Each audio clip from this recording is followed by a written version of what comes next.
नमस्कार दोस्तों, आपका स्वागत है सी स्टडी क्लब में। आज हम डिस्कस करेंगे एच यू एफ आजकल बहुत सुनने को मिल जाता है। एच क्या होता है, इसके बारे में क्या क्या जानना चाहिए आपको, आज हम इस वीडियो में डिटेल में डिस्कस करेंगे। तो एच क्या होता है? H stands for Hindu undivided family.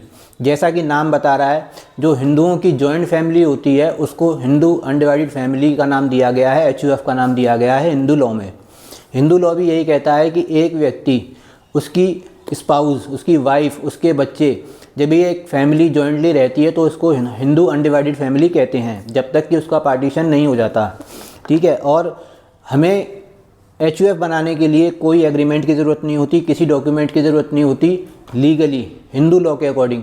But income tax के लिए और अदर पर्पजेज़ के लिए हमें एक एच की डीड बनानी पड़ती है, जिसके बेसिस पर हम अपना पैन कार्ड बनवाते हैं, बैंक अकाउंट्स खुलवाते हैं और उसके अलावा अदर जो भी फॉर्मेलिटीज़ होती हैं वहाँ पे वो एच की डीड काम आती है। एच की डीड ये बताती है कि कौन इसका कर्ता होगा, मतलब कि एच का जो हेड होता है, फैमिली का जो हेड होता है उसको कर्ता कहते हैं, और जो बाकी मेंबर्स होते हैं उनको को पार्टनर्स कहते हैं। तो एच की डीड में ये मेंशन किया जाता है कि जिस दिन डीड क्रिएट हो रही है उस दिन कौन उसका कर्ता है और कौन उसके को पार्टनर्स हैं। उसके अलावा उसमें डेट ऑफ इनकॉर्पोरेशन भी मेंशन की जाती है, जो जनरली डेट ऑफ मैरिज होती है। या कई बार लोग क्या करते हैं कि जो फर्स्ट चाइल्ड जिस दिन बॉर्न होता है, उनका जो पहला बच्चा जिस दिन जन्म लेता है उसको भी एच क्रिएट कर सकते हैं, उस दिन को भी डेट ऑफ इनकॉर्पोरेशन कह सकते हैं। एच का एक सेपरेट पैन कार्ड मिल जाता है, मतलब कि एक स्वयं का पैन कार्ड हो गया, खुद का पैन कार्ड हो गया, एक स्पाउस का हो गया, और एडिशनली एक एच का पैन कार्ड हो गया। जो बेनिफिट्स इनकम टैक्स में एक इंडिविजुअल को मिलते हैं वही सेम बेनिफिट्स ऑलमोस्ट एच को मिलते हैं, एक्सेप्ट कि रिबेट जो 87A की है वो एच को नहीं मिलती, वो सिर्फ रेजिडेंट इंडिविजुअल को मिलती है।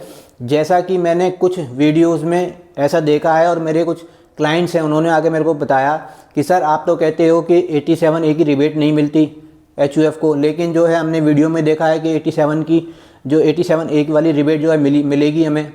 लेकिन मैं आपको क्लियर कर दूं, ऐसा बिल्कुल नहीं है। उन वीडियोस में बताया गया है कि 7 फाइनेंशियल ईयर 24-25 चल रहा है, इसके लिए 7 लाख की एग्जेम्प्ट है इनकम। ऐसा बिल्कुल भी नहीं है, एच के लिए नहीं है। एच के लिए जो बेसिक एग्जेम्पशन लिमिट 3 लाख रुपए की है वही एप्लीकेबल होगी, 87A की रिबेट नहीं मिलती है। इसी के अकॉर्डिंग नेक्स्ट ईयर के लिए जो 12 लाख रुपए तक की एग्जेम्प्ट इनकम है वो सिर्फ रेजिडेंट इंडिविजुअल्स के लिए है और किसी के लिए नहीं है। बाकी सबके लिए क्या है, 4 लाख रुपए, 4 लाख से ऊपर 5% के अकॉर्डिंग स्लैब रेट आए हुए हैं। उसी के अकॉर्डिंग जो है स्लैब रेट बेसिस पे ही एच की इनकम को टैक्सेबल किया जाता है।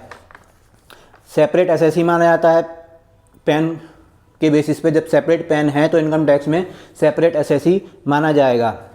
एच क्या क्या इनकम आप उसमें अर्न कर सकता है एच से। आपका कोई बिजनेस है, फैमिली बिजनेस है, उसको एच में डाल सकते हो। कोई सेपरेट, या आप एक बिज़नेस कर रहे हो, आप दूसरा बिज़नेस करना चाह रहे हो तो उसको एच में डाल सकते हो, एच के थ्रू उसको कर सकते हो। कमीशन इनकम जो होती हैं, कमीशन इनकम वो आप एच में ले सकते हो। इंटरेस्ट की इनकम है एफडी वगैरह पे, या फिर किसी को लोन दिया एच के फंड्स से तो उसको जो है इंटरेस्ट की इनकम जो आएगी वो एच में क्लेम कर सकते हो। उसके अलावा एच क्या नहीं कर सकता, एच को सैलरी नहीं मिल सकती, क्योंकि एच एक इंडिविजुअल तो होता नहीं है, लाइक कंपनी, फार्म, तो उनकी तरह वो एक इंडिविजुअल जैसे वो भी नहीं है, वैसे एच भी एक इंडिविजुअल नहीं है, तो वहाँ सैलरी नहीं मिल सकती आपको, सैलरी की इनकम अर्न नहीं कर सकते।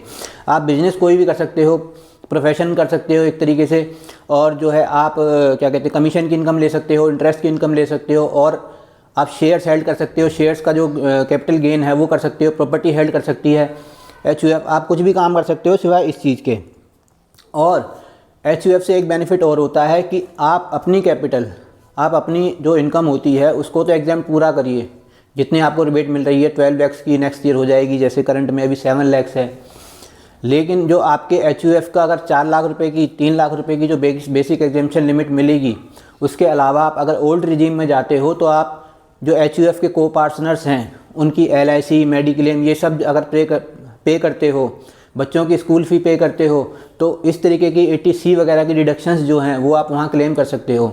ऐसे आपकी टैक्स की बहुत ज़्यादा सेविंग्स होती है। अधिक जानकारी के लिए हमें फॉलो कीजिए, सब्सक्राइब कीजिए। आज के इस वीडियो में इतना ही। आई होप आपको ये वीडियो अच्छी लगी होगी। Thank you.